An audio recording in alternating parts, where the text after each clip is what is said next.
Often people show up to work and they put so much focus on what they're selling, whether it's a product or a service, and that's normal. That's sort of the way that business has happened for so many years. And what happens when we show up and we just think about what we do all the time is we lose inspiration. Maybe it was a job that we used to love doing. We were excited when we started, and now it's the same thing day after day after day after day. And we just look at that number, that goal that we have to hit. And when we are uninspired, our stress at work goes up, and the passion that we used to have for our job goes down. And we begin to show up to work because we have to, not because we want to. And that's not the way it should be. We should be able to love our jobs. We should be able to show up to work and be who we are at our very best. And the way that happens is by having something higher, something bigger, something more to think about and to work toward at work. And so the idea is that every organization and even our own careers operate on 3 levels: what we do, how we do it, and why we do it. And everybody knows what they do. Some people know how they do what they do, which is how are you different or special than somebody else. But very few people understand really why they do what they do, which is the higher cause, the purpose, the belief behind the product or the service or the business. And when we start with what, which is what most people and most organizations do, we give people a lot of facts and figures and features and benefits, and we try to convince them to buy our product or to do business with us or to vote for us or whatever it is that we're trying to get them to do. And it takes a lot of time and a lot of energy and a lot of money sometimes, because there's a lot of energy coming from us trying to convince people.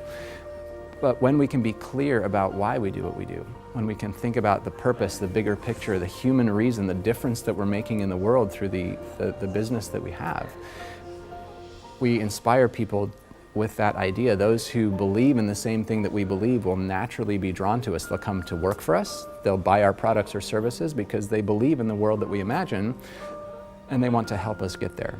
So the important thing is to have balance between the why, the how, and the what. One is not more important than the other. The reason I focus on why so much is because that's the piece that we usually ignore or forget about. You have to be good at what you do, and you have to be good at how you do it. But the key is to really understand and know why we do what we do, and to inspire others around us who share those common values and beliefs, so that together we can build something that really matters.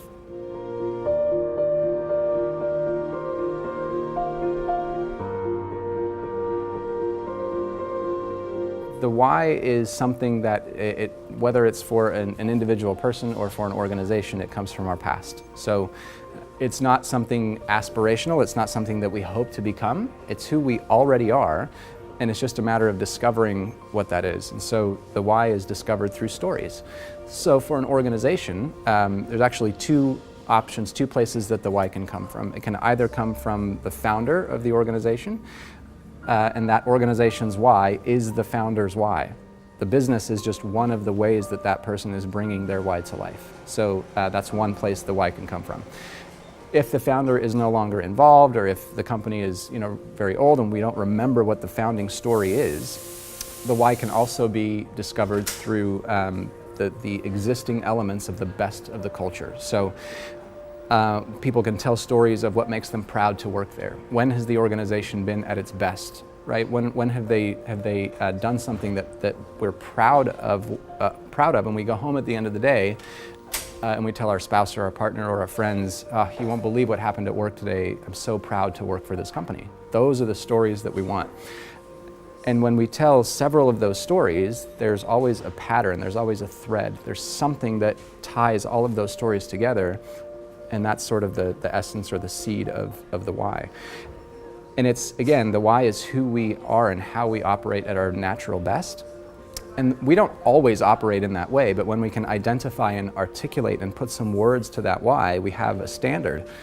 And now we know this is what we do, this is who we are when we're at our best, and we can strive to do more of that on purpose because we know what it is, instead of just doing it by accident. So that's the basic idea of how to discover a why.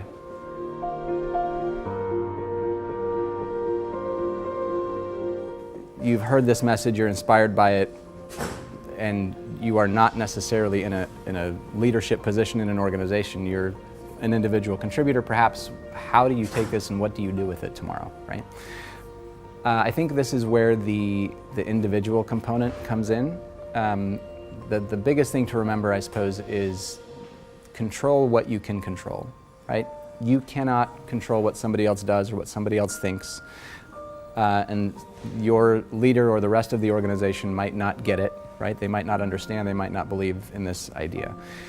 If you do, you can go through the exercise of discovering your own why and figuring out what is it that drives me, what inspires me, what fills me up. When I do something for somebody else, when I make the contribution or give the gift that I naturally have, which you naturally give, if I can show up and do that at work, what does that look like? What does that mean? How do I interact with people in a different way? And how do you begin to be a leader in your own right by showing up and living your why?